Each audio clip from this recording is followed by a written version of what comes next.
un agneau qui avait été immolé, sacrifié, et il est écrit que la mort est passée par-dessus, et que ce jour-là, Israël a été délivré. Pâques, dans la Bible, fait partie des 7 fêtes de l'Éternel. Le mot fête en hébreu est le mot Moël, qui signifie une convocation, un rendez-vous. Oui, il y a des rendez-vous avec Dieu, et Dieu avait un rendez-vous avec son peuple, Israël. Ils étaient en captivité, désespérés, et Dieu a envoyé Moïse, le libérateur, mais Dieu a fait le miracle. Et quand l'agneau a été offert, et cet agneau était une prophétie qui allait s'accomplir dans la personne de Jésus-Christ de Nazareth, le Fils de Dieu, celui que Jean le Baptiste a présenté comme l'agneau de Dieu qui ôte le péché du monde. Eh bien, Jésus est mort le jour de Pâques. Il a été sacrifié, son sang a coulé. On n'a pas mis son sang sur les linteaux des portes, les morceaux de bois qui entouraient les portes. On l'a mis sur un morceau de bois qui s'appelait la croix. Et sur la croix, le sang de Jésus, l'agneau de Dieu, a coulé. Le sang qui purifie de tout péché. Le sang qui a coulé pour nous racheter de notre vaine manière de vivre. Nous n'étions pas esclaves en Égypte d'un tyran qui était Pharaon. Nous étions esclaves dans le monde de notre péché d'un tyran qui s'appelle le diable. Le diable avait fait de nous des esclaves, des captifs, des prisonniers. Mais Jésus est mort sur la croix pour nous racheter de notre vaine manière de vivre, dira l'apôtre Pierre, au chapitre 1er, verset 17. Christ est venu comme un agneau sans défaut et il s'est donné afin de nous racheter de cette vaine manière de vivre qu'on avait héritée de nos parents. Nous étions dans un processus esclave de père en fils, de notre péché, de l'alcool, de la drogue. Mais Jésus, l'agneau de Dieu, a été immolé. Et c'est pourquoi Paul pourra dire Christ notre Pâque a été immolé. Et donc vous avez cette fête. Et je vais peut-être quand même vous en parler. Je lirai pas mes notes, ça sera pas une note biblique, c'est pas grave. Je vais vous faire un petit survol.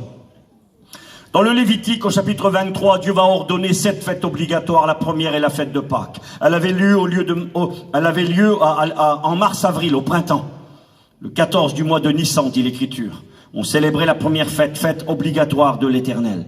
Et Dieu va ordonner 7 fêtes. La première est celle de Pâques, la deuxième est celle des pains sans levain, du pain qui n'avait pas de levure à l'intérieur, que l'on consommait, parce que lorsque le peuple a quitté le pays d'Égypte et qu'ils ont été délivrés par la puissante main du Seigneur, il est écrit que le pain n'a pas eu le temps de lever. Ils ont mangé du pain azim, sans levure à l'intérieur. Et ce pain, dit l'Écriture, représente une réalité de Jésus qui est le pain vivant qui est descendu du ciel. Jésus a dit, je suis le pain qui est descendu du ciel, afin que ceux qui me mangent aient la vie éternelle. Le pain, on la trouve sur la table de tout le monde. On la trouve sur la table du riche, sur la table du pauvre.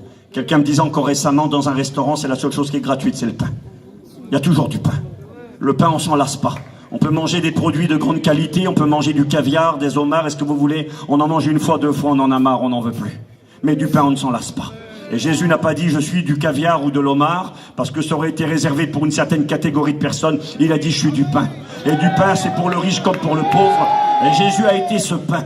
Il a été ce pain qui est descendu du ciel et qui donne la vie aux hommes. Ce pain azim, sans levure. Parce que dans la Bible, la levure, le levain, représente l'orgueil, représente la vanité, représente l'hypocrisie, les faux enseignements, représente le péché, ce qui est mauvais. Et il fallait qu'un homme se lève. Un pain sans levain, ça n'existe pas. La Bible déclare qu'il n'y a pas un juste, pas même un seul, que tous sont pécheurs et privés de la gloire de Dieu, excepté la personne de Jésus de Nazareth. Il a été ce pain sans levain. Aucune hypocrisie en lui, aucune tricherie, aucun orgueil, aucune méchanceté. Il est dit de Jésus qu'il était sans péché et qu'il était celui dans la bouche duquel ne se trouvait aucune fraude en lui. Il est le saint, le pur, le parfait, l'innocent. Judas qui le trahira dira « J'ai livré le sang innocent ». Et la deuxième fête était celle-ci. On offrait donc une fête en l'honneur de l'Éternel, du pain sans levain, et on s'en nourrissait. Et c'est durant ces jours-là que Jésus a été mis dans la tombe. Jésus est mort le jour de Pâques. On offrait les sacrifices à 9h le matin. Jésus a été mis sur la croix à 9h le matin. On arrêtait les sacrifices à 3h de l'après-midi. À 3h de l'après-midi, Jésus a poussé un grand cri sur la croix. Et il a dit, tout est accompli. Entre tes mains, Père, je remets mon esprit. Et Jésus est mort à 3h de l'après-midi sur la croix. Quand on offrait le dernier agneau en sacrifice dans le temple à Jérusalem, Jésus, l'agneau de Dieu, expirait, renvoyait son souffle. Tout à l'heure, j'expliquais à des frères dans l'auto qui sont venus me chercher. Je leur ai dit, Jésus n'est pas mort comme aucun être humain. Jésus a autorisé à la mort de le toucher. La mort n'avait pas le droit de toucher Jésus. Il est écrit que le salaire du péché, c'est la mort. Si la mort a un droit sur vous et moi, si elle peut nous toucher, si elle peut toucher l'enfant au berceau et le vieillard dans son lit, c'est parce que le péché nous a contaminés. Mais la mort n'avait pas le droit de toucher Jésus. Et il est écrit ceci, que quand Jésus est mort, il est écrit, il renvoya son esprit. Il expulsa, il a ordonné à la vie de le quitter. Et quand il est mort, eh bien le monde a été touché. J'expliquais ça aux frères tout à l'heure, ils m'ont posé la question, Steve, comment ça se fait que des morts sont revenus à la vie quand Jésus est mort? Ces morts sont revenus à la vie parce que quand Jésus a expiré, a rendu son dernier souffle et qu'il a crié tout est accompli, le royaume des morts a été touché. La mort a été obligée de lâcher prise. Le Fils de Dieu donnait sa vie, lui le prince de la vie. Le soleil dans le ciel est réapparu. Pendant que Jésus était sur la terre, sur la croix, élevé entre ciel et terre, entre midi et 3 heures de l'après-midi, c'était les ténèbres sur la terre. À midi, à l'heure où le soleil brille à son zénith dans le ciel, les ténèbres sont apparues. Et pendant 3 heures de temps, Jésus était maudit pour vous et moi. Il prenait ta culpabilité, la mienne. Il prenait mon péché, ton péché. Et Jésus, le pain de Dieu, le pain sans péché, le pain sans levure, a pris mon péché, ton péché. Et sur le bois de la croix, il était maudit. Et jusqu'à 3 heures, c'était les ténèbres sur la terre. Mais quand à 3 heures de l'après-midi, il crie, tout est accompli, entre tes mains, Père, je remets mon esprit. Il renvoie son esprit. Le soleil réapparaît. Le soleil réapparaît, la mort est touchée, le voile du temple se déchire, le monde religieux est touché, le monde romain est touché. Le soldat romain qui est là, le centenier, il voit la scène, il a jamais vu ça. La terre tremble, les rochers se fendent, le voile du temple est déchiré, la création est touchée, le soleil réapparaît, les morts ressuscitent. Le centenier romain, le soldat romain dira, assurément, il en avait vu des morts, des centaines et des milliers, mais il n'a jamais vu quelqu'un mourir comme Jésus. Et il a dit, assurément, cet homme était le Fils de Dieu. Jésus est mort le jour de Pâques. Il a été mis au tombeau pendant la fête des pains sans levain. Et la mort a voulu garder Jésus, a voulu le retenir. Mais il est écrit que le 3e jour, c'était la 3e fête de l'Éternel. C'était la fête des prémices, les premiers fruits de la terre. On montait au nord d'Israël, en Galilée, à côté de Nazareth. C'est là que poussent les premiers fruits de la terre. On montait là-bas à Nazareth, en Galilée, au nord d'Israël, à 150 km, et on allait dans les champs récupérer la petite gerbe d'orge. C'était pas du blé. La différence entre l'orge et le blé. Le blé, ça donne une farine nourrissante, une belle farine toute blanche. L'orge, c'est le pain des pauvres. Ça donne une farine noire, grisâtre. Elle vaut beaucoup moins cher, elle est de moins bonne qualité. Et c'est terrible parce que c'est l'orge qui va germer le premier. Et là, on montait à Nazareth, dans la région de la Galilée. On ramassait une petite gerbe d'orge qu'on ramenait à Jérusalem dans le temple. Et le dimanche matin qui suivait la Pâque, 3 jours après, la 3e fête obligatoire, on offrait à l'Éternel cette gerbe d'orge de blé. On l'emmenait dans le temple à Jérusalem et on l'élevait vers le ciel. Et elle représentait la résurrection d'entre les morts. Le petit grain de blé, le petit grain d'orge qui avait été mis dans la terre quelques mois auparavant et qui s'était décomposé dans la terre, qui était mort. Jésus avait dit, si le grain de blé ne meurt pas, il ne pourra pas produire la vie. Et le petit grain d'orge qui était mort dans la terre, il semblerait qu'il n'y avait plus rien. Les semaines, les mois étaient passés et la belle gerbe d'orge était là. On en faisait un bon pain, elle représentait la résurrection d'entre les morts. Et Jésus est cette gerbe d'orge qui, le 3e jour, est ressuscité le dimanche matin. Quand dans le temple à Jérusalem, on élevait la gerbe d'orge vers le ciel, représentant la résurrection, ce pain qui allait nourrir les hommes. Eh bien, au même moment, Jésus sortait du tombeau et sortait vivant et ressuscité. Est-ce que vous comprenez? Dieu a un plan. Alors, je vais quand même vous lire ça. Je vais pas lire de trop ce soir parce que j'ai pas envie que ça soit lourd et puis de vous embêter, mais je vais quand même vous lire juste ceci. C'est écrit ceci dans la parole de Dieu. Je vous cache pas, j'ai voulu changer de message. J'ai voulu aller ailleurs, mais toute la journée j'ai médité et puis j'avais ce message sur mon cœur. Ce soir, réalisons, je le répète, qu'en Israël, à l'heure où nous nous sommes rassemblés ce soir, vous pourrez vérifier chez vous en arrivant, il y a des milliers et des milliers de Juifs dans les rues de Jérusalem. Ils sont au mont, ils sont devant le mur des lamentations, le mur occidental, et ils sont en train de célébrer le Seigneur et ils sont en train de sonner de la trompette. Ils ont pris une corne qu'on appelle le chauffard. Une corne de bélier. Et depuis hier soir, ça a commencé hier et ça finira demain matin. Ça dure 2 jours. C'est la 4e, c'est la 5e fête obligatoire de l'Éternel. Il y en a 7. Et regardez ce que dit la Bible. Je lis juste 2 petits versets. C'est marqué comme ça, Luc 8, verset 10. Il vous a été donné de connaître les mystères du royaume de Dieu. C'est un mystère ce que Dieu nous apprend. C'est marqué dans Éphésiens 1, verset 9. Il nous a fait connaître son plan secret que dans sa bienveillance, il avait décidé par avance de réaliser par le Christ. Dieu a un plan secret. Et Dieu a permis que les gitans de Perpignan soient au courant du plan secret de Dieu. Dieu a permis que les chrétiens et les chrétiennes soient mis au courant du plan que Dieu a préparé dans l'éternité. Et ce plan, Dieu l'a caché, c'était un plan secret, et il nous l'a révélé. Il est écrit que quand on fait la lecture de l'Ancien Testament, il y a un voile qui est jeté sur les cœurs. Mais quand les cœurs se convertissent à Jésus-Christ, le voile est ôté. Et Dieu a enlevé le voile, on ne comprenait pas. Autrefois, on aurait lu cela, et les Juifs, aujourd'hui, malheureusement, pour beaucoup d'entre eux, ne comprennent pas. Ils célèbrent les fêtes de l'Éternel. Ils célèbrent pas qu'ils se rappellent l'agneau d'Égypte, la délivrance du pays d'Égypte. Mais nous célébrons plus que cela.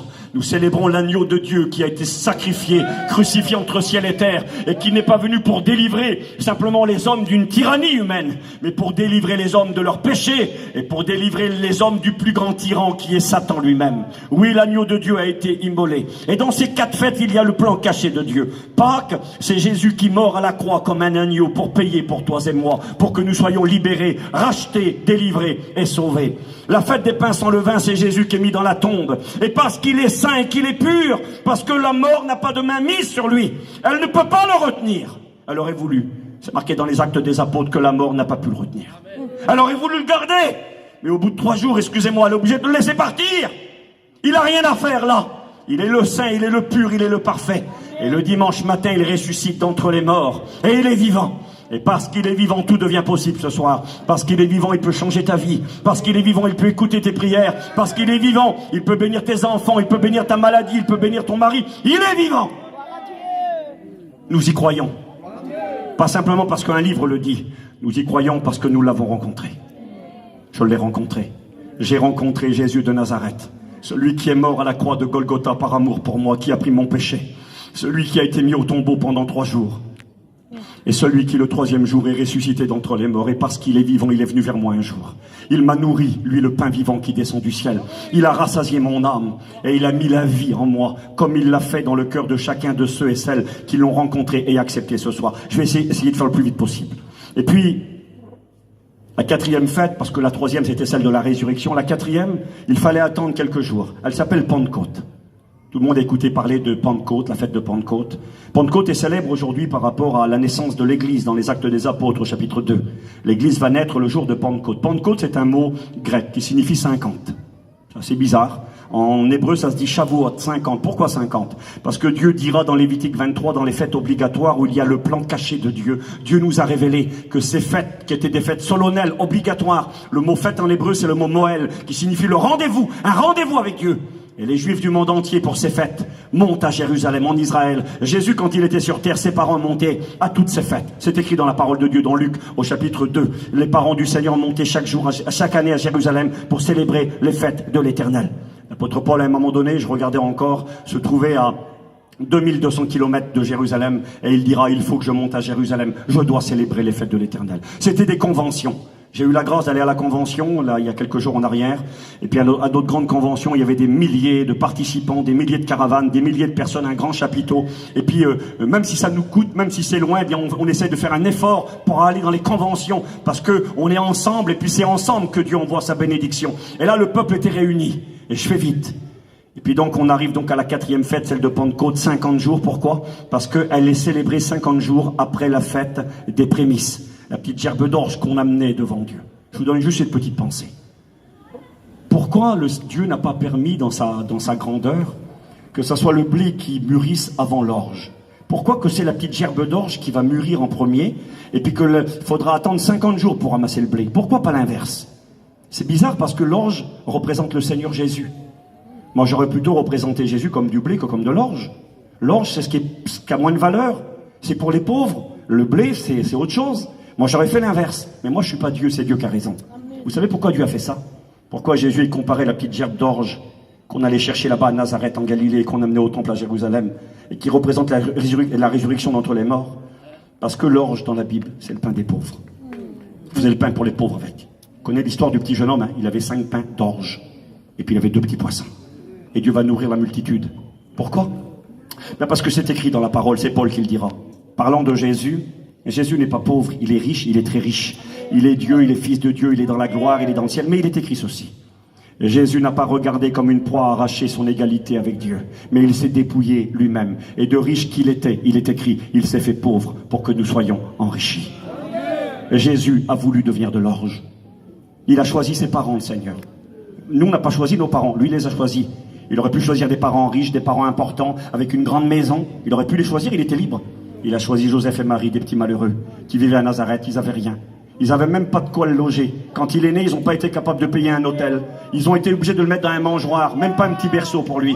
Et Jésus a choisi ses parents. Il a choisi des petites gens. Des gens pas importants aux yeux des hommes, mais importants aux yeux de Dieu. Ce qui compte, ce n'est pas comment les gens nous voient. Ce qui compte, c'est pas qu'on vive dans une grande villa et qu'on en ait plein les poches. C'est pas ce qui impressionne Dieu. Dieu, ce qu'il regarde, c'est nos cœurs. Alors on peut être riche et avoir un cœur pour Dieu, mais on peut être tout petit, les gens nous regardent pas, les gens nous méprisent. La petite Marie de Nazareth, personne ne la regardait. Joseph, personne ne faisait cas de lui. Quand ils vont arriver là-bas à Bethléem, il est écrit qu'il n'y avait pas de place pour eux. Ils étaient sans valeur et sans importance. Quand ils sont montés à Jérusalem pour présenter le Seigneur, quand Jésus avait plus de 40 jours, 41 jours, eh bien il est écrit qu'ils ont offert à l'Éternel 2 petits pigeons. C'était marqué dans la loi du Seigneur. Tu offriras pour un garçon premier-né, le 41e jour, un agneau à l'Éternel. Mais, si c'est des gens qui n'ont pas d'argent, des pauvres, ils offriront 2 petits pigeons, 2 petites colombes. Joseph et Marie étaient des petites gens, des pauvres, ils n'avaient rien. Jésus a été le pauvre parmi les pauvres. Il est né, il n'avait même pas un petit berceau. Puis quand il a exercé son ministère, il dira, les renards ont des tanières et puis les oiseaux du ciel ont des nids, mais moi j'ai même pas un endroit où reposer ma tête. J'ai rien, dira Jésus. Il a prêché dans la barque d'un autre. Il a tout fait avec les autres, il n'avait rien. Il fallait qu'on l'assiste. Et même quand il est mort, il n'avait pas de quoi se payer une tombe. Un jour, un homme qui était contre l'évangile et qui se moquait des serviteurs de Dieu a dit à un chrétien, mais votre Jésus, il était vraiment pauvre, c'était vraiment un homme de rien, il avait même pas de quoi se payer une tombe. Et puis le chrétien était un peu embêté, puis il a réfléchi, le Saint-Esprit l'a éclairé, il a répondu ceci. Il dit, c'est vrai, t'as raison. Il dit, Jésus n'avait pas de quoi se payer une tombe. Mais tu sais, il n'a pas voulu faire des frais inutiles, il savait qu'il n'y resterait que 3 jours. Il savait qu'il n'y resterait que 3 jours. Il n'y restait que 3 jours. Mais il n'avait rien. Et il s'est fait pauvre pour qui? Il s'est fait pauvre pour toi. Il s'est abaissé au plus bas niveau, le pauvre parmi les pauvres, pour que moi, Steve, je sois enrichi, que je devienne enfant de Dieu, que je sois anobli, que je sois racheté, que je sois délivré. C'est ce qu'il a accompli. Donc, il y a tout ce beau programme. Alors, c'est pas grave, on va faire comme ça. Et puis donc, la 5e fête, Pentecôte, c'est la fête de la moisson du bon blé, cette fois-ci. On attendait 50 jours et là, on ramenait le bon blé blanc. C'est ce qu'il a fait de vous et moi. Il a fait de nous du blé. C'était pas du blé avant. Avant, on valait rien du tout. On était des enfants de colère destinés à la colère. On produisait des épines et des ronces. Mais il a changé notre nature. Il a fait de nous du blé. C'est écrit, hein, vous connaissez cette parole, Luc chapitre 3, Matthieu 3, Jean le Baptiste, il prêche, il dit, il va revenir, il parle de l'avenue du Messie, et voici, il vient. Il a son van à la main. Un van était un instrument, un outil avec lequel, une sorte de pelle, râteau, avec lequel on triait lorsqu'on faisait la récolte du blé. On faisait un tri. On prenait cette pelle, et puis on jetait la paille en l'air, avec le blé. Et comme la paille est plus légère que le blé, la paille partait d'un côté avec le vent, et puis le blé tombait au pied de celui qui faisait le tri. Et Jésus dit, et Jean le Baptiste disait, parlant de Jésus, il a son van à la main, il nettoiera son aire, l'aire de battage, là où on triait la paille et le blé. Et il est écrit ceci, il nettoiera son aire, il mettra le blé dans un grenier et il jettera la paille dans un feu qui ne s'éteint point. Et le blé dans le grenier, c'est l'église de Jésus-Christ. C'est vous et moi. Et il y a 2000 ans, donc, le jour de Pentecôte, Jésus a accompli la 4e fête obligatoire, la fête de Pentecôte. À Pentecôte, si vous voulez, dans l'Ancien Testament, c'est le moment où Dieu a donné les 10 commandements à Moïse sur le mont Sinaï. Dieu a donné les 10 commandements, c'était Pentecôte, Shavuot, 50 jours après la sortie du pays d'Égypte. Et quand ils reçoivent les commandements de Dieu, le peuple est dans la joie, mais la joie va pas durer longtemps. Il est écrit que quand Moïse descendra de la montagne, le peuple s'était corrompu. Et le jour où la Torah, les commandements ont été donnés au peuple d'Israël, eh bien il a fallu que Dieu intervienne avec beaucoup de sévérité. Et il est écrit qu'il y a eu en Israël 3000 morts. Quand la loi a été donnée le jour de Pentecôte dans l'Ancien Testament, il y a eu 3000 morts. Mais quand la grâce est venue par Jésus-Christ dans le Nouveau Testament, le jour de la Pentecôte, il y a eu 3000 conversions. C'est mieux. 3000 personnes se sont données, Pierre a prêché l'évangile, c'était le jour de la Pentecôte. Pentecôte, c'est la moisson, c'est la récolte du blé. Et puis là, à Pentecôte, Jésus a commencé à récolter du blé. L'apôtre Pierre et puis ses copains qui étaient là, Marie, la mère du Seigneur, était là, les frères et sœurs de Jésus étaient là également. Et il est écrit qu'ils ont tous été baptisés dans le Saint-Esprit. L'église était née dans une petite chambre à Jérusalem. Et puis l'évangile s'est propagé à grande vitesse, 3000 conversions. Et puis là, Pentecôte, c'est Jésus qui bâtit son église. Jésus a dit, Matthieu 16, verset 18, je bâtirai mon église et les portes du séjour des morts ne prévaudront pas contre elle. Donc on voit qu'il y a un programme que Dieu a accompli. Pâques, Jésus meurt. Faites des pains sans levain, Jésus est mis dans la tombe. Lui, le pain de Dieu qui est pur et saint. Faites des prémices, les premiers fruits de la terre, Jésus ressuscite. Pentecôte, Jésus bâtit son église et ramasse la moisson. Est-ce que vous comprenez? C'est pas trop compliqué? Vous êtes avec moi, c'est bon? D'accord, j'essaye d'être le plus simple possible. Vous savez, je viens pas ici, moi, pour m'amuser, vous l'avez compris. Je n'essaye pas de briller, j'ai rien à prouver à personne. Je suis père de famille, je suis grand-père aujourd'hui, j'ai des enfants, des petits-enfants. Je m'amuse pas. Je viens pas faire mon intéressant ici. Je suis pas payé, je viens pas jouer. Je viens vous apporter la parole de Dieu. Amen. Avec beaucoup de sérieux et de tout mon cœur. Parce que je sais que la parole, elle est vivante, elle est efficace. Et parce que je sais que la parole, elle donne la vie. Et la 5e fête, je vous l'ai dit, elle est célébrée aujourd'hui. Il y en a 7 des fêtes. La 5e, c'est la fête des trompettes. La fête du chauffard, c'est aujourd'hui. Ça a commencé hier, ça dure 2 jours. Ça finira demain, en Israël. La fête qui suit juste après, la 6e, c'est la fête du Yom Kippour. Un mot compliqué, Yom, ça veut dire le jour, et Kippour, ça veut dire l'expiation, le pardon. C'est la fête du grand pardon. Elle sera célébrée dans 9 jours maintenant. Et ensuite, quelques jours plus tard, il y a la fête des tabernacles. La fête des tabernacles, c'est une fête où tous les Juifs quittent leur maison, que ce soit le roi ou le malheureux, que ce soit un palais ou une simple maison. Chacun quitte sa demeure et va vivre sous des toiles de tente. Parce qu'ils se rappellent qu'ils ont erré pendant 40 ans dans le désert et qu'ils ont vécu sous des toiles de tente. Et ça s'appelle la fête des tabernacles. Et donc, il y a ces 7 fêtes obligatoires. Je peux vous dire, la 6e, c'est la fête du grand pardon.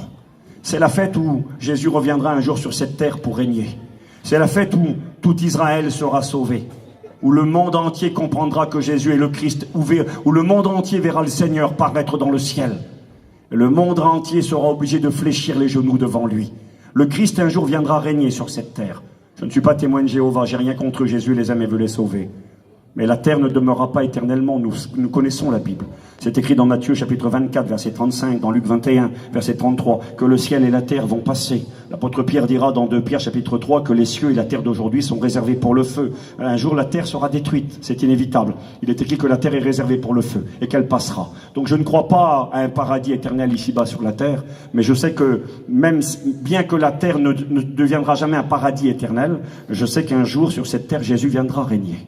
Il régnera pendant 1000 ans. Apocalypse 20, c'est marqué 6 fois. Jésus régnera sur cette terre. Zacharie chapitre 14. Jésus posera un jour ses pieds sur la montagne des Oliviers, qui est à Jérusalem. C'est écrit dans les Actes au chapitre 1er, que quand Jésus est monté au ciel, le jour de l'ascension, il était avec les disciples sur la montagne des Oliviers. Et Jésus est monté et tout d'un coup il a disparu. Une nuée a dérobé le Christ. C'était pas un nuage, c'était la gloire de Dieu, la Shekinah, sous les traits d'un nuage. Jésus est parti dans la gloire de Dieu, dans le ciel de Dieu. Et les disciples regardaient vers le ciel. Et des anges ont dit aux disciples, pourquoi regardez-vous vers le ciel? Ce Jésus qui est parti reviendra de la même manière. Un jour Jésus va revenir. Il posera ses pieds sur la montagne des Oliviers qui est en face de Jérusalem. Et il sera accompagné de tous les chrétiens. Et quand il reviendra, c'est écrit ceci dans Apocalypse 1, versets 7 et 8, il est dit, ils tourneront les regards vers celui qu'ils ont percé. C'est marqué dans Zacharie 12 que tout Israël, se tournera vers le Seigneur. Ils pleureront sur lui comme on pleure sur un fils unique.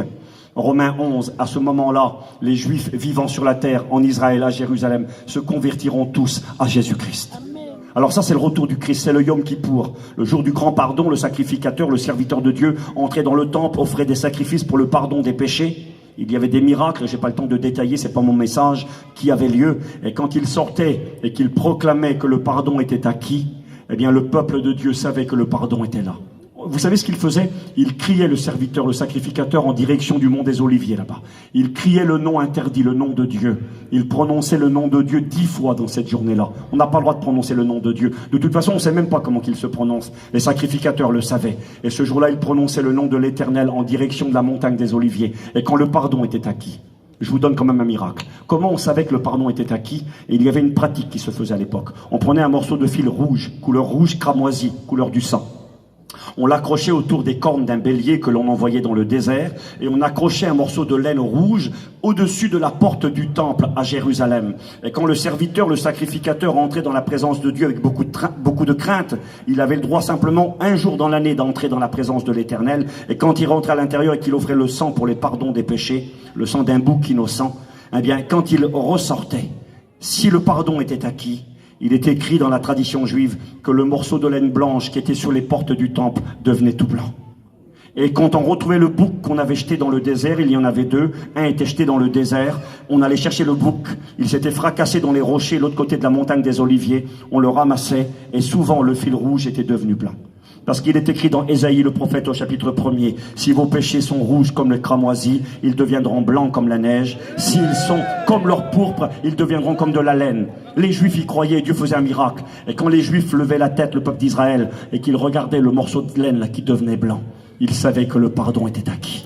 Ça, c'était le grand pardon pour Israël, le Yom Kippour, le retour du Christ sur la terre, en particulier pour Israël et pour régner ici-bas. Et la fête des tabernacles, vous lirez chez vous dans Zacharie chapitre 14, elle sera célébrée, il est écrit chaque année, pendant que Jésus régnera sur la terre pendant 1000 ans. Tous les gens, les nations du monde entier monteront à Jérusalem, viendront célébrer le Seigneur au mois de septembre-octobre pour célébrer la fête des tabernacles.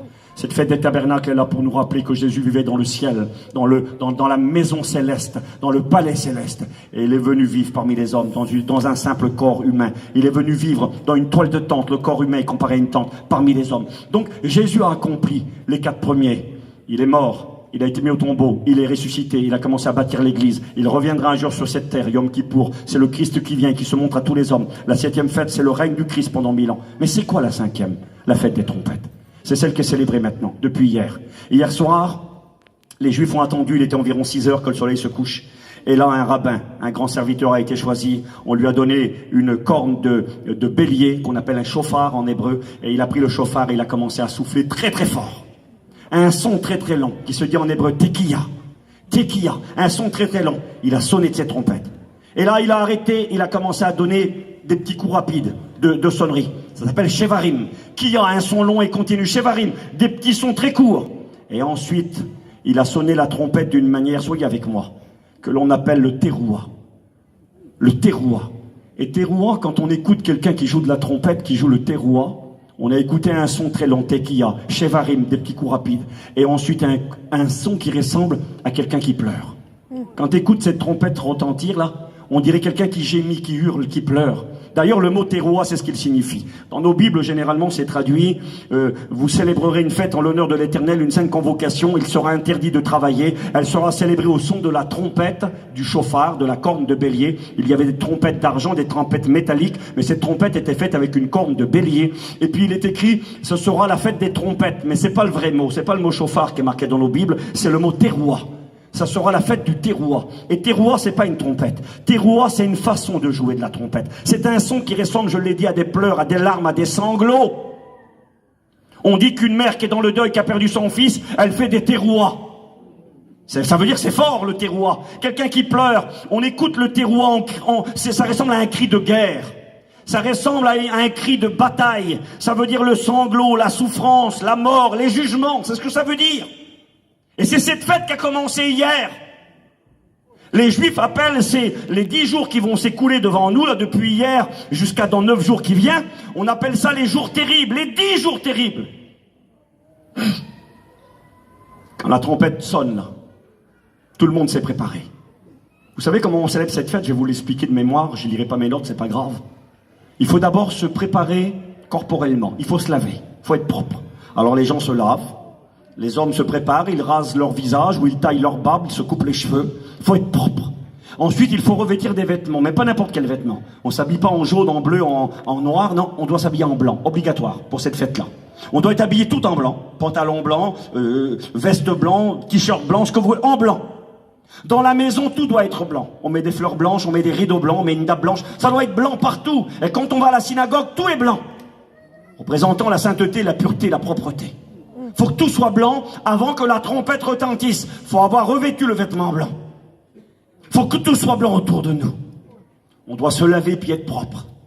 Et là, le chauffard retentit. Quand il retentit, ceux qui se sont préparés pour ce jour-là, un grand rassemblement a lieu. On se retrouve avec la famille. Pour Israël, aujourd'hui, c'est un peu comme la fête de Noël chez nous. En ce jour-là, on fait un grand repas. On est avec les siens, on est vêtu de blanc, on s'est préparé, on s'est lavé. Et c'est une manière de dire, Seigneur, je me suis préparé pour ce jour. Je t'ai demandé pardon, je me suis sanctifié. Je me suis détourné du mal. La trompette va retentir, je suis prêt quand la trompette retentit. Et quand la trompette retentit, eh bien, le repas commence. Les familles se retrouvent. Les parents qui sont séparés des enfants, des fois qui vivent dans des villes différentes, dans des pays différents, tout le monde se rassemble. Fête familiale, retrouvailles familiales, que c'est beau. Et là on commence le repas. Vous savez avec quoi? On mange un pain brioché. Un pain ce pain, il s'appelle le kala ou le hala, il s'appelle le pain. C'est un pain c'est curieux parce qu'on en mange tout au long de l'année, le jour du Shabbat, le samedi en Israël, du sabbat. Mais ce jour-là, il est un peu particulier. Il est fait d'une forme ronde, ce pain-là. Et généralement, c'est intéressant, on utilise trois morceaux de pain, des cordes de pain, si vous voulez, trois, et on les tresse. On fait une tresse avec les trois, et on fait un seul pain. Les 3 cordes de pain sont tressées pour devenir un seul pain. Et je regardais encore aujourd'hui, les Juifs disent que ce pain représente Dieu. C'est intéressant. 3 morceaux de pain que l'on met ensemble et que l'on tisse, et on fait cuire, ils sont indissociables. Pourtant, il y en a 3, et ils forment qu'un seul pain. La divinité, le Dieu, le Père, Jésus-Christ et le Saint-Esprit. C'est intéressant. Il y a ce pain qui est là, et ce pain, on coupe des tranches, et on le trempe dans du miel. En Israël, aujourd'hui, c'est la nouvelle année. Cette fête-là, la fête des trompettes, qu'on appelle le Morel Teruah, le Yom Teruah, il a plusieurs noms. Je vais vous donner leurs noms dans un instant. Ce jour-là, on sonne de la trompette, on s'habille de blanc, tout est blanc, on va manger du pain trempé dans du miel. C'est intéressant, du pain trempé dans du miel, et on se nourrit de ça. Ensuite, on prend une pomme, on la trempe encore dans du miel, et on mange cette pomme trempée dans le miel, que c'est bizarre. Interdit de manger quelque chose d'amer. Pendant la fête de Pâques, on doit manger des herbes amères, de la laitue, des radis noirs, du réfort. On doit manger des choses amères. On mange aussi une matière pendant la fête de Pâques qui s'appelle le harochette, qui représente les briques que construisaient les Juifs en Égypte quand ils étaient esclaves. On écrase des pommes, on écrase des noisettes, et on mélange tout ça pour faire une sorte de substance qui ressemble à une couleur orange, à des briques. Ça, c'est pour la fête de Pâques. Jésus a été écrasé, il a été pilé, il a connu l'amertume du péché, il est mort pour vous et moi. Vous voyez, c'était l'amertume de Pâques, l'amertume de l'agneau qui se donne pour vous et moi. Mais le jour de la fête des trompettes, interdit. Aucune amertume. Aucune noisette. Pourquoi une noisette? Parce qu'une noisette, si tu l'avales, elle peut te coincer dans la gorge, elle t'irrite, elle te gêne. Ce jour-là, rien ne doit nous déranger, aucune irritation, que de la douceur, des pommes dans du miel, du pain trempé dans du miel. Et ensuite commence le repas, c'est assez bizarre.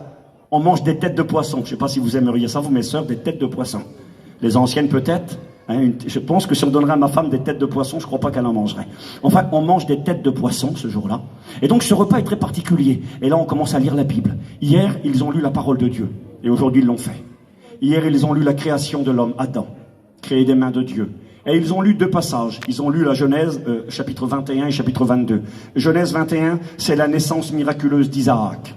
Isaac est le fils d'Abraham et de Sarah. Ils ne pouvaient pas avoir d'enfants, ils étaient avancés en âge, avec le respect que j'ai pour chacun d'entre vous.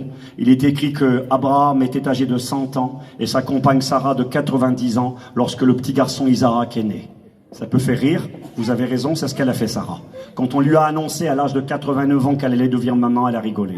Elle a rigolé, elle a dit c'est de la folie, c'est ridicule, c'est stupide. Vous savez, y a-t-il quelque chose d'étonnant venant de la part de l'Éternel? Ce qui est fou pour les hommes, ce qui est impossible aux hommes est possible à Dieu. Amen. Elle a ri. D'ailleurs, c'est ce que signifie le nom d'Isaac.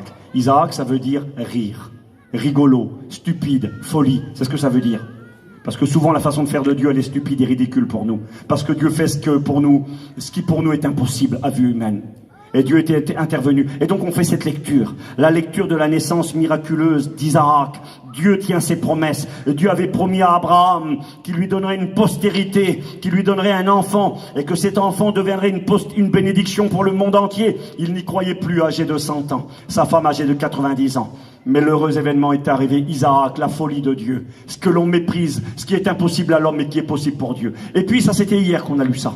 Et aujourd'hui, on lit Genèse 22. Ça s'appelle en hébreu la ligature d'Abraham, la ligature d'Isaac. C'est ce moment où Isaac, devenu grand, est parti avec son père. Dieu a demandé quelque chose de terrible à Abraham. Il a dit, Abraham, tu m'aimes? Oui, je t'aime, Seigneur. Alors tu vas faire quelque chose pour moi. Tu vas m'offrir ton fils unique, celui que tu aimes, Isaac. Le fils que je t'ai donné, ton garçon qui est plus précieux que la prunelle de tes yeux. Tu vas le prendre avec toi et tu vas l'amener dans l'endroit que je te montrerai, au pays de Moria. Moria, ça veut dire le lieu choisi. Et quand il est arrivé au pays de Morija, pour ceux qui ne le savent pas, Morija c'est la région de Jérusalem. Ça s'appelait pas comme ça à l'époque. Il est arrivé à Jérusalem. Et Dieu lui dit, je te montrerai une montagne, et sur cette montagne, tu vas m'offrir ton fils, Isaac, en sacrifice. On s'est souvent imaginé qu'Isaac était un petit garçon de 12 ans, 10 ans, 13 ans peut-être. En réalité, selon les Juifs, moi je ne sais pas, la Bible ne le dit pas, c'est pas doctrinal, mais c'est intéressant. Les Juifs enseignent que Isaac avait au moins 30 ans. Donc c'est pas un petit enfant de 10 ans. Il a une trentaine d'années, c'est lui qui porte le fagot de bois sur ses épaules. Et il comprend, il va dire à son père, mon père, on va à un endroit offrir un sacrifice à l'Éternel, d'accord? Voici du bois, t'as le couteau dans la main, puis t'as du feu, mais où est-ce qu'il est l'agneau pour le sacrifice? Il n'y a pas d'agneau, qu'est-ce qui se passe? Et Abraham regarde son fils, il ne lui a pas dit à ce moment-là ce qu'il comptait faire, mais le cœur certainement serré, il regarde son garçon, il dit, mon fils, t'inquiète pas, Dieu se pourvoira lui-même pour l'agneau. En réalité, il avait l'intention de sacrifier son propre fils, de tuer son fils Isaac.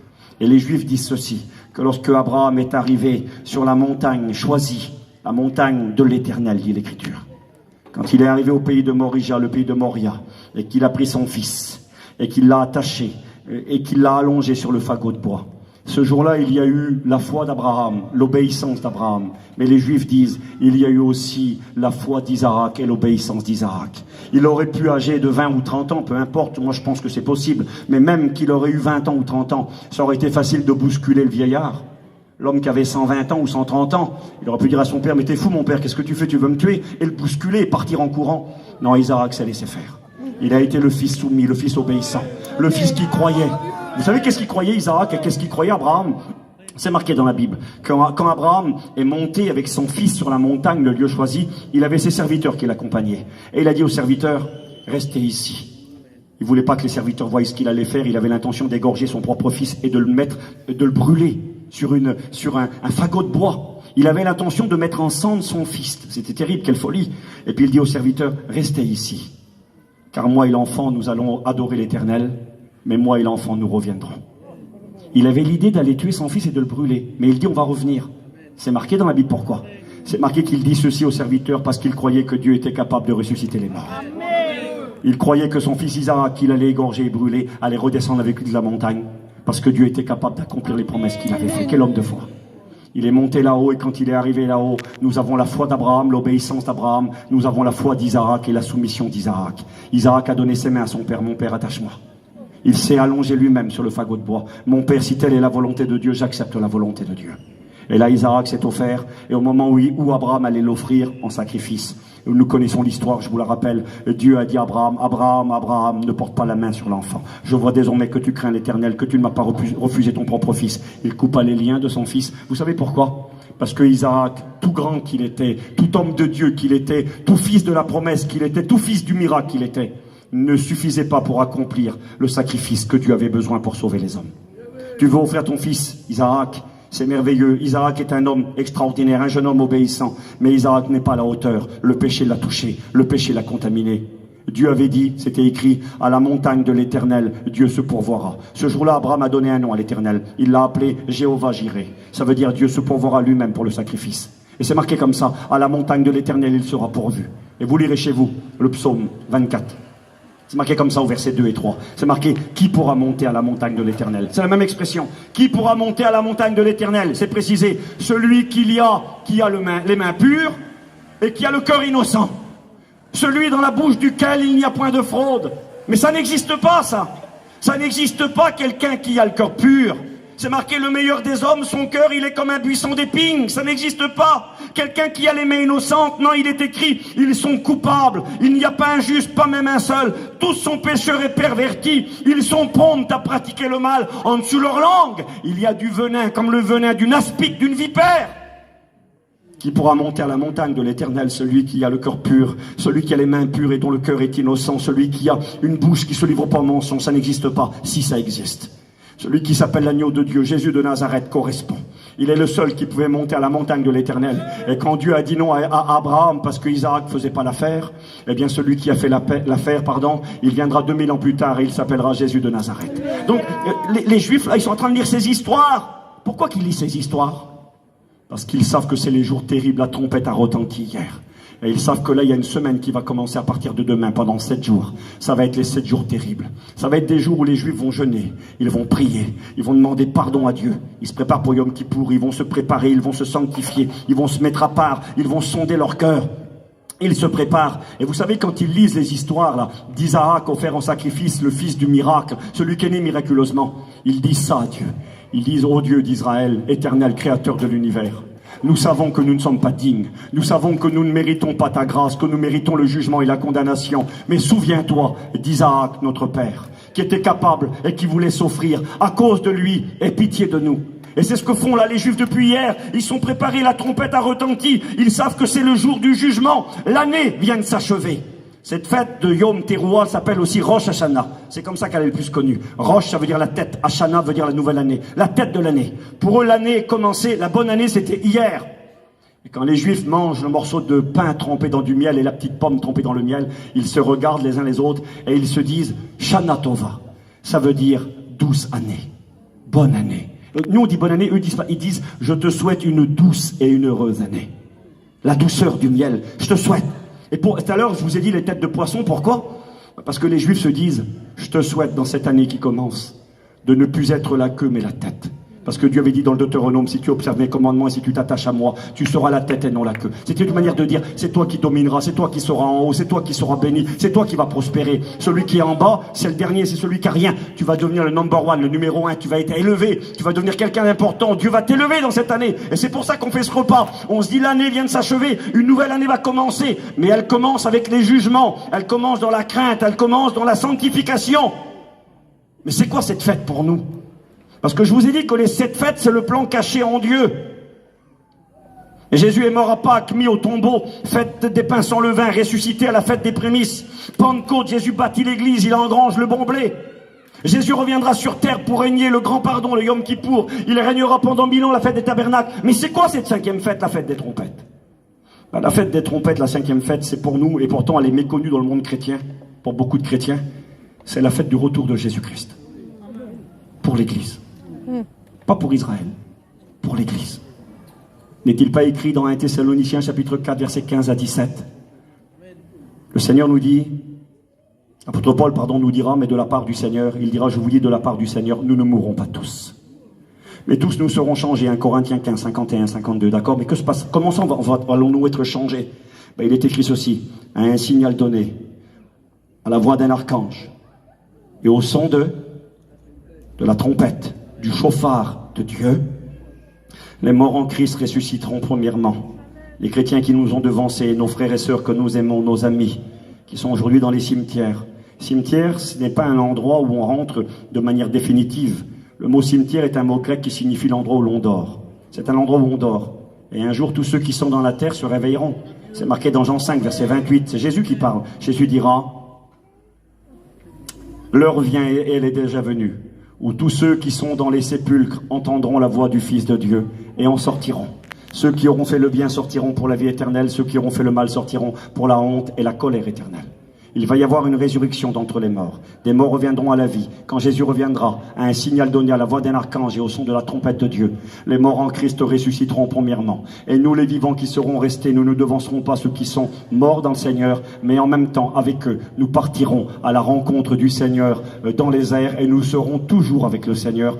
Paul dira, consolez-vous les uns les autres par ces paroles. Nous attendons le retour de Jésus-Christ. Est-ce que vous l'attendez? Amen. Vous savez, Dieu a accompli dans la personne du Christ son plan secret. Les 4 premières étapes, il les a accomplies parfaitement. J'ai pas le temps de donner des détails, j'ai fait une étude biblique sur ce sujet, sur Pâques, comment Jésus a accompli dans les différents détails et les différentes fêtes. Eh bien, s'il a accompli les 4 premières, il accomplira aussi la 5e.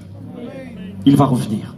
C'est terrible parce que depuis hier, on célèbre en Israël la fête qui est là pour nous rappeler à vous et à moi que celui qui doit venir va venir. Que Jésus qui nous l'a promis, Jésus n'est pas un menteur, il s'appelle la vérité. Il a dit je suis la vérité. Et celui qui a dit je suis la vérité, il a dit aussi dans le même chapitre 14 de l'évangile de Jean, je m'en vais vous préparer une place. Et lorsque je m'en serai allé et que je vous aurai préparé une place, alors je reviendrai et je vous prendrai avec moi, afin que là où je suis, vous y soyez aussi.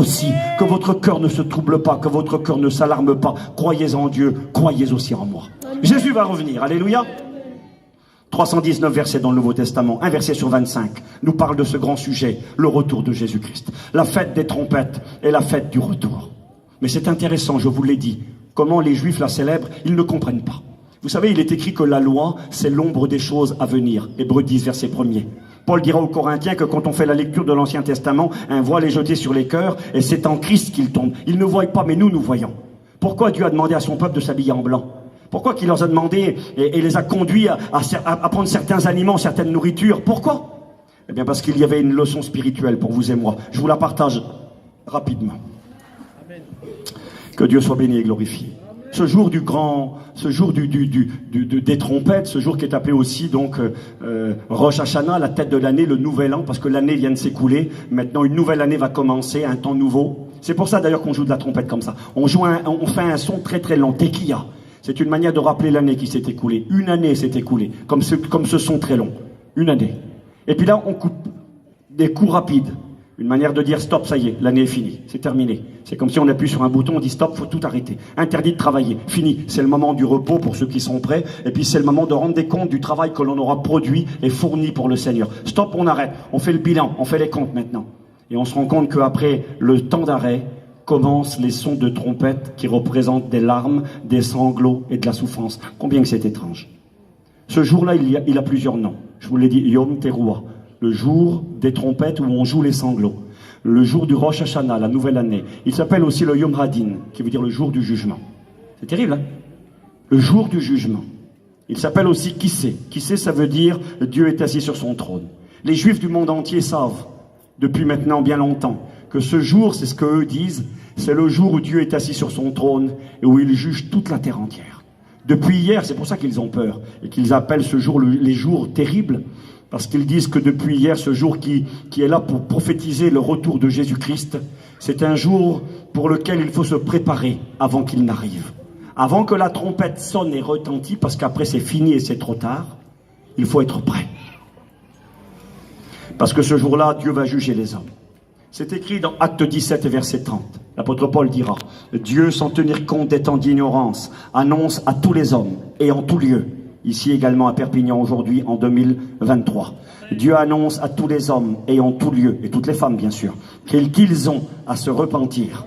Parce que Dieu a fixé un jour où il va juger le monde par celui qu'il a ressuscité d'entre les morts, Jésus-Christ. Vous savez, ce Jésus qui est venu sur la terre des hommes il y a 2000 ans n'est pas venu pour juger le monde. C'est marqué dans Jean 3, verset 17. En effet, Dieu n'a pas envoyé son Fils dans le monde pour qu'il juge le monde, mais pour que le monde soit sauvé par lui. Effectivement, depuis 2000 ans, Jésus ne juge personne. Il n'est pas venu pour ça. Il est venu pour faire grâce aux plus vils des pécheurs, aux plus perfides, aux plus bas tombés, aux plus immoraux. Là où le péché abonde, la grâce surabonde. Jésus a dit, je ne mettrai pas dehors celui qui vient à moi. Tout le monde peut être sauvé. Tout le monde doit être sauvé. Il est écrit dans 1 Timothée 2, verset 4, Dieu veut que tous les hommes soient sauvés et parviennent à la connaissance de la vérité. Nous sommes dans le temps de la grâce. Nous sommes dans l'année de la grâce. Vous vous souvenez ça? Luc chapitre 4. Jésus qui lit la parole de Dieu. Il lit ce que nous on appelle l'Ancien Testament. Ésaïe chapitre 61. À l'époque, ça n'existe pas, ni les chapitres ni les versets. Jésus déroule le rouleau dans la synagogue de Nazareth, où il est écrit « L'Esprit du Seigneur est sur moi ». C'est Jésus qui lit la Bible. « L'Esprit du Seigneur est sur moi, car le Seigneur m'a choisi pour apporter une bonne nouvelle aux pauvres. Il m'a envoyé pour proclamer aux captifs la délivrance. Il m'a envoyé guérir ceux qui avaient le cœur brisé, délivrer les opprimés et publier une année de grâce de la part de l'Éternel. » Et il est écrit que Jésus va arrêter de lire, il va rouler le livre et s'asseoir. Tous les yeux étaient fixés sur lui. On enseignait assis à Jérusalem, en Israël à l'époque. Il est assis, il va enseigner, et il est écrit qu'il va dire cette parole. Il va dire cette parole que vous venez d'entendre. Aujourd'hui, elle est accomplie. Il était en train de dire, c'est moi le Christ, c'est moi le Messie promis, c'est moi qui peux délivrer les captifs, c'est moi qui peux guérir les cœurs brisés, c'est moi qui suis venu publier une année de grâce de la part du Seigneur. Et quand le temps de la grâce sera achevé, quand le temps de l'Église sera terminé, que la trompette de Dieu retentira, le chauffard de l'Éternel, et que l'Église partira dans la gloire, l'année de grâce sera finie. L'année est terminée. L'année est finie. Là, depuis hier, pour Israël, c'est la nouvelle année qui est commencée. C'est ce qui se passera. Quand Jésus reviendra et que la trompette retentira, l'année de grâce sera finie. Et celui qui aujourd'hui ne te juge pas, celui aujourd'hui qui veut te pardonner et te faire grâce, qui n'est pas venu pour te condamner, mais te tendre la main et te sauver, quand la trompette retentira, il deviendra un juge dont la colère sera terrible. C'est écrit, hein? Hébreux chapitre 10, il est marqué comme ça. De quel pire châtiment sera jugé digne celui qui aura foulé aux pieds le Fils de Dieu? Ça veut dire quoi, fouler aux pieds le Fils de Dieu? Ça veut dire, fouler aux pieds, ça veut dire marcher sur quelqu'un ou quelque chose. De quel pire châtiment sera jugé digne celui qui aura marché sur le Christ? Il y en a qui marchent sur le Christ. Qui c'est qui marche sur Jésus? Je vais vous dire, moi. Ce sont tous ceux et celles qui connaissent l'Évangile, qui ont compris que Dieu a tellement aimé le monde qu'il a donné son Fils unique, afin que quiconque croit en lui ne périsse point, mais qu'il ait la vie éternelle. Ceux qui ont écouté et qui ont compris, mais qui ne veulent pas de l'amour de Dieu. Jésus, j'en veux pas. Excusez-moi, on marche sur quelque chose qui ne vaut rien. Un bout de tapis là, qui sert à rien, on s'essuie les pieds, un paillasson. Il y en a pour qui excusez-moi, Jésus, c'est un paillasson. On n'en veut pas. Quand ça vaut rien, on le jette par terre, on lui marche dessus. Il y en a qui marchent sur Jésus. Et il est écrit de quel pire châtiment sera jugé digne celui qui aura foulé aux pieds le Fils de Dieu, qui aura méprisé l'Esprit de la grâce. Le Saint-Esprit qui te parle, qui t'attire, qui travaille ton cœur, mais t'en veux pas. L'Esprit de la grâce, Dieu veut te pardonner, tu mérites rien. T'es un tordu, t'es un zéro, t'es un méchant, tu mérites la condamnation éternelle. Mais Dieu veut te faire grâce. Dieu veut te pardonner. Il te propose Jésus, mais toi, t'en veux pas. Tu méprises l'Esprit de la grâce.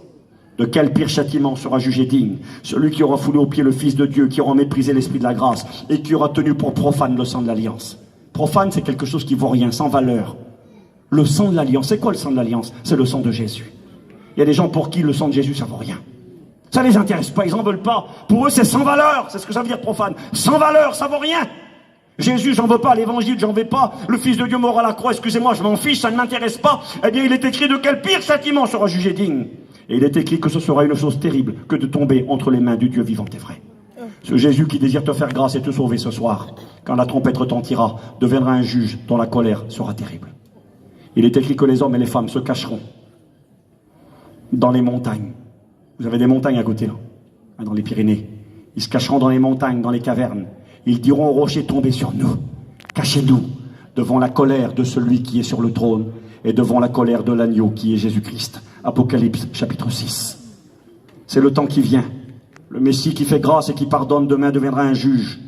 Alors c'est vrai que le temps des jugements sera bien plus court que le temps de la grâce. Le temps de la grâce, c'est une année.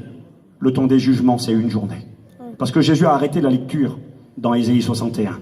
Il a arrêté quand il est écrit, et pour publier une année de grâce de la part du Seigneur, la lecture elle dit juste après, et un jour de vengeance. Car un jour de vengeance était dans mon cœur. Jésus n'a pas lu le jour de vengeance. Parce que le jour de vengeance, il viendra après, quand la trompette va retentir, la trompette de Dieu. Celui qui n'aura pas revêtu le vêtement blanc. Celui qui n'aura pas reçu, celui qui n'aura pas été lavé. Vous savez, l'être humain par nature, il est sale. Son cœur est sale. Et le Seigneur dira dans l'Apocalypse, au chapitre 3, à l'église de Laodicée, je te conseille d'acheter de moi des vêtements blancs. Le Seigneur dira également dans sa parole, j'ai les versets, je les ai notés, ils sont là derrière moi. Il dira ceci dans le livre de l'Apocalypse. Ils ont lavé leur sang. Apocalypse 14. Ils ont lavé leur sang dans leurs vêtements, ils ont lavé leurs vêtements dans le sang de l'agneau. Ça, c'est le remède de Dieu. Pour avoir un vêtement blanc, c'est écrit dans l'Ecclésiaste, qu'en tout temps tes vêtements soient blancs et que l'huile sur ta tête ne vienne pas à manquer. Pour être prêt le jour où la trompette retentira, il faut un vêtement blanc. Où est-ce qu'on le trouve? Au magasin en ville? Au Carrefour? Au Géant? Dans un magasin de marque? Non, pas du tout. Le vêtement blanc, c'est Jésus qui l'offre. C'est Jésus qui le donne. Il ne le vend pas parce qu'il vaut trop cher. Tu ne pourrais pas le payer. Alors Dieu a décidé de te le donner. Comment recevoir le vêtement blanc? Ben, simplement en disant, c'est ce que disent les Juifs, avant que le jour de la trompette retentit, il faut faire teshuva ou tchouva. Et teshuva en hébreu, ça veut dire pénitence, repentance. C'est-à-dire baisser la tête et dire, Seigneur, je ne mérite rien. Je suis un tordu, je suis un zéro. Mon vêtement, il est sale. Je suis condamnable et condamné. Mais je veux ce vêtement blanc. Je veux être prêt quand la trompette retentira. Quand l'année de la grâce va s'achever. Je ne veux pas connaître, moi, le terroir, les sanglots de Dieu. Parce que s'il y aura la trompette de Dieu pour l'enlèvement de l'église, il y aura des sons de trompette qui retentiront après. On appelle ça les trompettes des anges, les 7 trompettes de l'Apocalypse. Je m'excuse, je ne vais pas faire théologie avec vous. Mais ces trompettes, vous les trouvez dans le livre de l'Apocalypse, au chapitre 7, chapitre 8, chapitre 9. Il est question de trompettes qui vont retentir après l'enlèvement de l'église. Ceux qui sont prêts, qui ont le vêtement blanc, où vont-ils? Ils vont dans le ciel. Je vous ai dit que les Juifs, pour eux, c'est une fête familiale. On retrouve sa famille. Je vous le promets, pour ceux et celles qui sont prêts, quand la trompette retentira, ceux qui ont accepté le vêtement blanc que Jésus donne, ceux qui ont cru dans le sang du Seigneur et qui ont été lavés par le sang de Jésus-Christ, alors ils partiront dans la gloire. Et qu'est-ce qu'il va y avoir là-haut? La Bible déclare qu'il y aura une grande fête. C'est écrit dans Apocalypse chapitre 19.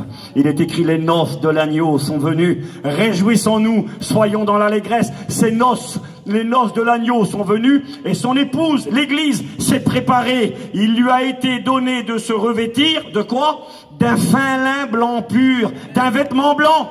C'est la robe de l'église. Et là, dans le ciel, dit la Bible, il y aura une fête dans le ciel. Il y aura un rassemblement. Il y a des papas qui retrouveront leurs enfants qui les ont devancés. Il y a des enfants qui retrouveront leurs parents. Il y a des maris qui retrouveront leurs compagnes, des compagnes qui retrouveront leurs compagnons. Ça va être des grandes retrouvailles. Nos bien-aimés qui nous ont devancés. Paul dira, 1 Thessaloniciens 4, verset 13.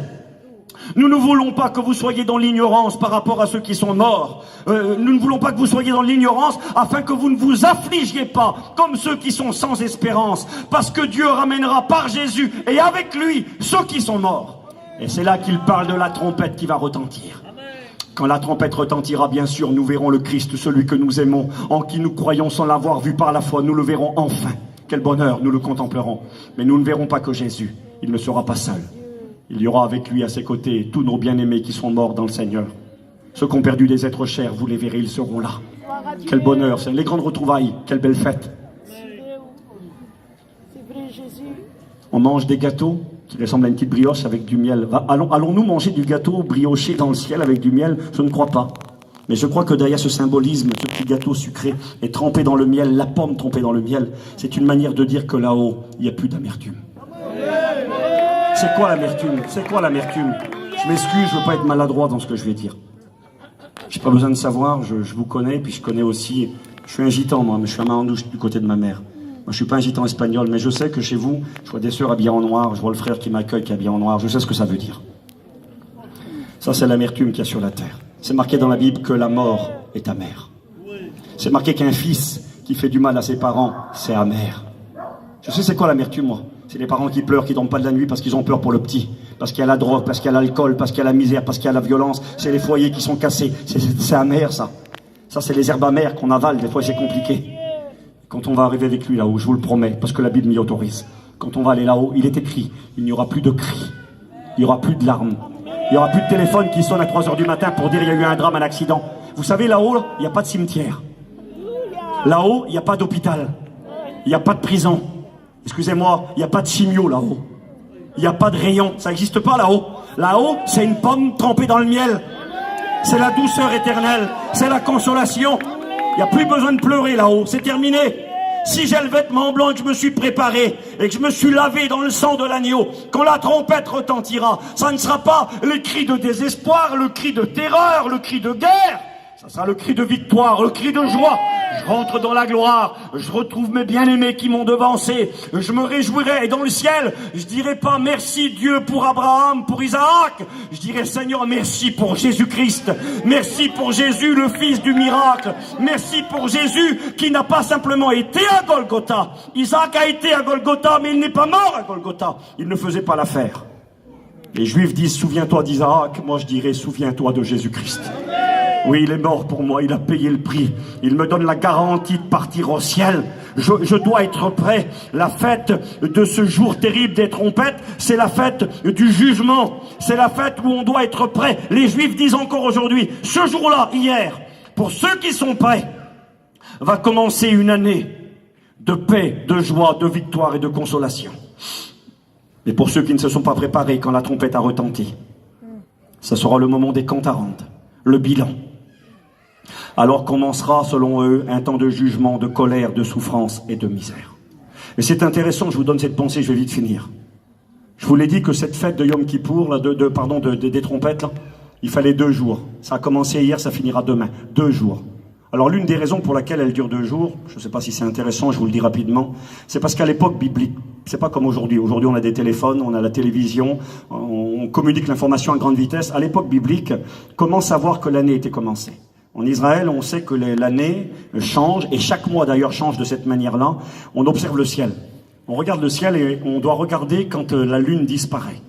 Hein, là, il y a la pleine lune, le tiers de lune, le quart de lune, et puis la lune disparaît. Et quand la lune disparaît, c'est le mois qui change et c'est l'année qui change. Et en Israël, il y a 2000 ans, il y avait qu'un seul homme qui avait l'autorité de dire que l'année avait changé, que le jour des trompettes allait commencer. C'est lui qui donnait l'ordre, c'était le grand sacrificateur de l'époque, le grand serviteur de Dieu. C'était le seul qui avait l'autorité. Mais il pouvait pas tout le temps observer partout. Il avait 2 collègues qui travaillaient avec lui, on les appelait les 2 témoins. C'est intéressant, on trouve ça dans l'Apocalypse au chapitre 11. Il avait les 2 témoins. Les 2 témoins étaient des hommes de confiance, des hommes sérieux, des hommes de moralité, des hommes de Dieu. Et ces 2 témoins parcouraient des grandes distances, ils regardaient le ciel. Ils attendaient de voir que la lune disparaissait. Quand la lune avait disparu, ils venaient rapidement à Jérusalem, parce qu'il fallait que le sacrificateur prononce, c'est lui seul qui avait l'autorité. Ils arrivaient vers le sacrificateur et lui disaient, ça y est, la lune a disparu.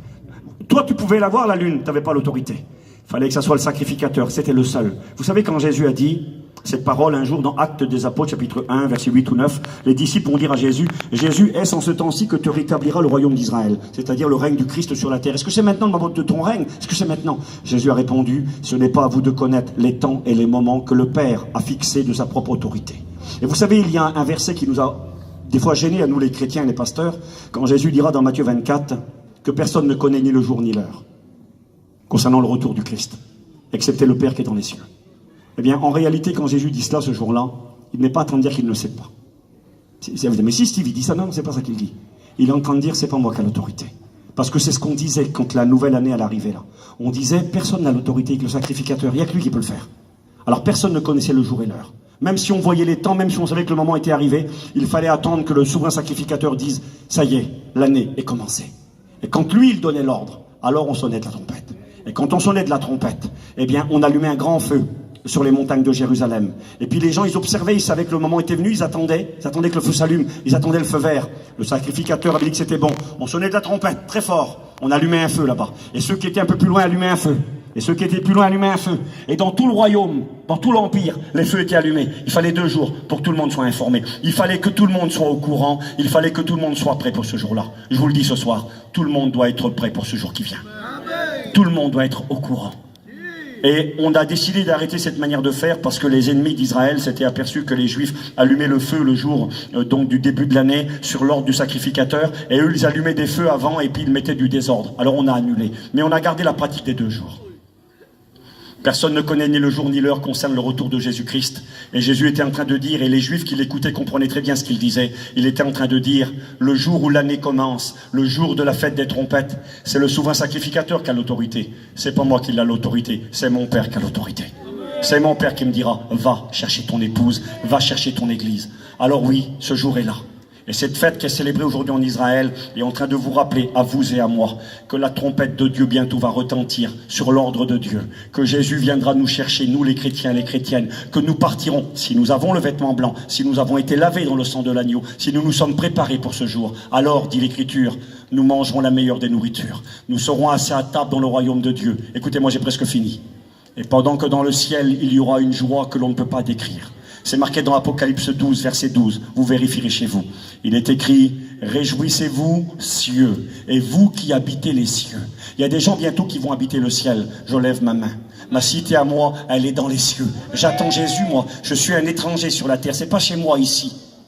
Et puis je suis bien content que c'est pas chez moi. Parce que je suis comme vous. Moi, j'en ai marre des hôpitaux, j'en ai marre des malades, j'en ai marre des problèmes, j'en ai marre des conséquences du péché, de l'incertitude.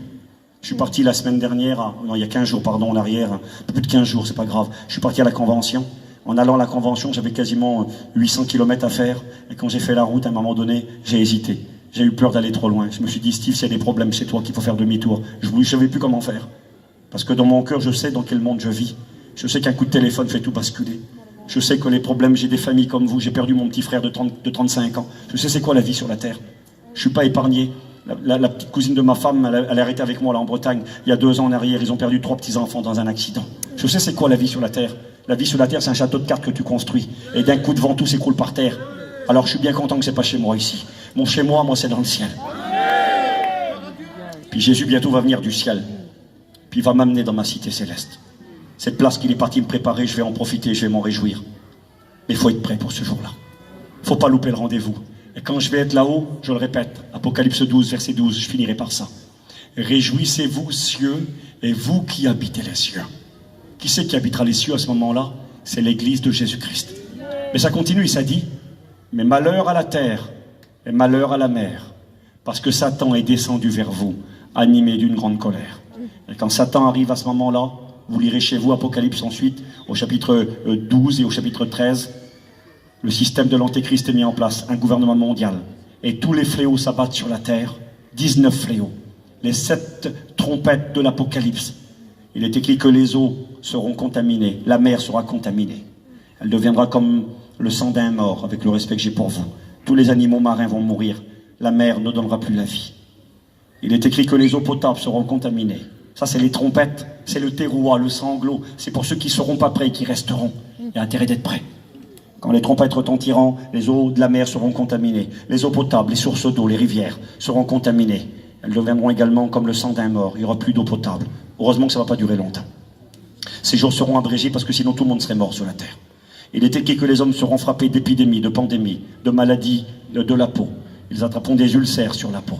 Quand la première coupe de la colère de Dieu, c'est la 7e trompette retentira, il est écrit que les hommes seront frappés d'un ulcère malin, qui les fera beaucoup souffrir, excusez-moi, un cancer de la peau, qui fera beaucoup souffrir les hommes. Une maladie qui se propagera sur la terre entière. Il est écrit que les démons seront relâchés d'une prison qui s'appelle l'abîme. Leur maître s'appelle Apollyon, le destructeur. Et que pendant plusieurs mois, il viendra tourmenter les hommes. Les hommes souffriront dans leur corps, ils souffriront dans leur âme. Le tourment, l'angoisse, la dépression, le désir de mourir. C'est ce que connaîtra l'humanité sur la terre. Je ne suis pas là pour vous faire peur, je vous dis simplement ce que dit la Bible. Quand l'une des trompettes retentira, dit l'Écriture, c'est marqué les 4 dernières trompettes, il y a un ange qui crie dans le ciel avant que l'ange sonne, il dit « Malheur, malheur, malheur, malheur à la terre » à cause des coups de trompette qui vont retentir. C'est le terreau, les sanglots, les cris de guerre. Il est écrit qu'une grande guerre mondiale éclatera. Apocalypse chapitre 13. Il est écrit qu'un tiers de l'humanité périra par le feu, la fumée et le soufre. Guerre nucléaire. N'oublions jamais, nous on a vite oublié, l'Ukraine, la Russie c'est terminé pour nous, on est passé à autre chose, la guerre continue. Et elle peut demain devenir une guerre mondiale, et elle peut devenir une grande guerre nucléaire. Rappelez-vous quand même que M. Poutine nous rappelait qu'il avait un missile qui s'appelait Satan II, capable de détruire la France entière. Et qu'il fallait environ 3 minutes pour qu'il vienne de la Russie, de Stalingrad jusqu'en France. Poutine a ses bombes, les Américains en ont, Kim Jong-un en a. Il y aura un jour une guerre nucléaire, c'est inévitable parce que la Bible enseigne. Mais elle aura lieu, cette grande guerre nucléaire, quand Steve sera dans le ciel, dans la gloire. Réjouissez-vous, cieux, et vous qui habitez les cieux. Mais pour ceux qui ne sont pas prêts, malheur à vous, malheur à la terre et à la mer. Colère, jugement, contamination, les eaux sont touchées, la maladie est là. C'est le cauchemar sur la terre. Et une grande guerre finale, Armageddon, la désolation la plus totale. Ça, ce sont les coupes et ce sont les trompettes de la colère de Dieu que des anges retentiront pour ceux qui resteront. C'est ça la fête des trompettes. Il y a 2 options. Soit tu es prêt, tu t'es lavé, tu as accepté le vêtement blanc, tu pars dans la gloire, réjouissez-vous, c'est ce qui vous attend, si vous le voulez ce soir. Si vous ne le voulez pas, ça sera les sanglots de Dieu. Ça sera les coups de tourment qui viendront. Je sais pas, je veux pas jouer à rien, moi. Est-ce qu'il y a moyen de mettre un téléphone sur la sono qu'elle a, oui? Je vais vous faire écouter simplement. Qu'est-ce que c'est que ces sanglots de Dieu? J'ai un téléphone, il est par terre. Tu peux le donner, mon frère, s'il te plaît? Et puis, vous allez voir, parce que les Juifs enregistrent, comme nous, hein, vous pouvez vérifier. Aujourd'hui, quand on sonne de la trompette pour le terouah, eh bien, on écoute. Le tekiya, le son très long. Shevarim, ça coupe, ça veut dire c'est fini, c'est terminé. Le repos, pour ceux qui sont prêts. Quel bonheur, je vais me reposer là-haut, moi. Seigneur, quel repos. Je vais manger de la douceur et du miel et je vais me réjouir avec mes bien-aimés. Je retrouverai ceux qui m'ont devancé. Et pour ceux qui resteront, ça sera les sanglots. Alors ce soir, cette grande fête, et j'ai fini, eh bien, elle nous place devant un choix. Il faut être prêt avant que la trompette retentisse. Quand elle retentit, c'est trop tard. Tu ne peux plus changer ta situation. Alors ce soir, la question t'est posée. Tu as pris mon téléphone, il est là? Voilà. Alors, il y a moyen de le brancher? Une seconde. Je vais vous faire écouter ce que c'est. Alors, je ne dis pas que ça va être ça, mais ça correspond. Voilà. Je vais te le mettre. Et écoutez bien ce que ça représente. Et réalisez que très bientôt, ça va arriver. Regardez, je vous mets ça. Voilà.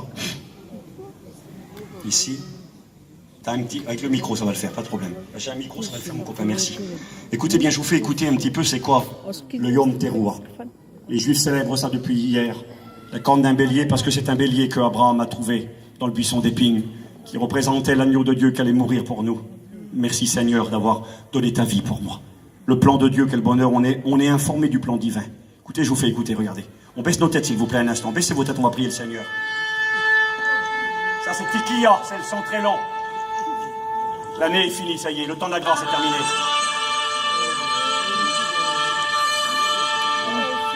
Là, ça veut dire qu'il faut être prêt maintenant. Ça y est, c'est terminé, il faut être prêt. Soyez prêts à rencontrer votre Dieu ce soir. L'un sera pris, l'autre sera laissé.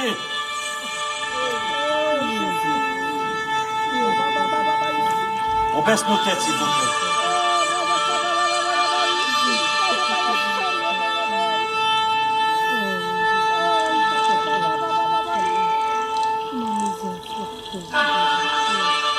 Et là, c'est les sanglots de Dieu. C'est les trompettes de jugement pour ceux qui restent. C'est la colère, c'est la souffrance, c'est la mort. Dieu désire que tu vives ce soir. Sois prêt pour le rencontrer. Tu peux encore laver ta robe ce soir. Tu peux recevoir le vêtement blanc. Il t'avertit.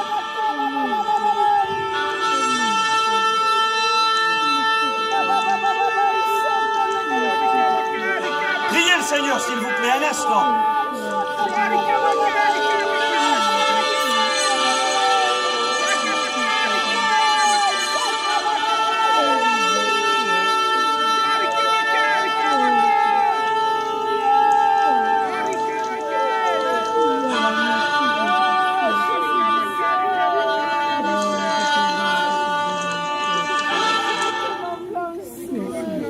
C'est important, nous y croyons. Je ne joue pas avec vous, vous l'avez compris. Je ne fais pas du sentiment, nos têtes sont toutes baissées. Es-tu prêt pour le rencontrer? Si ce n'était pas le cas, tu peux encore le faire, qui que tu sois. Tu es peut-être le pire des pires, tu es peut-être le dernier des derniers. Jésus t'aime. Il peut te laver. Il n'est aucun péché que Christ ne peut pas laver. Le sang de Jésus purifie de tout péché. Ce soir, il faut être prêt. Il y a un avenir glorieux qui t'attend si tu lui dis oui. Il y a un avenir désastreux, abominable qui t'attend si tu lui dis non. Tu n'as pas le choix. Il n'y a pas d'autre issue. Il n'y a qu'une porte. Une porte de secours, elle s'appelle Jésus de Nazareth. Jésus a dit, je suis la porte, celui qui rentre par moi sera sauvé. Il ne veut pas devenir ton juge, il veut devenir ton sauveur. Nous sommes encore dans l'année de la grâce.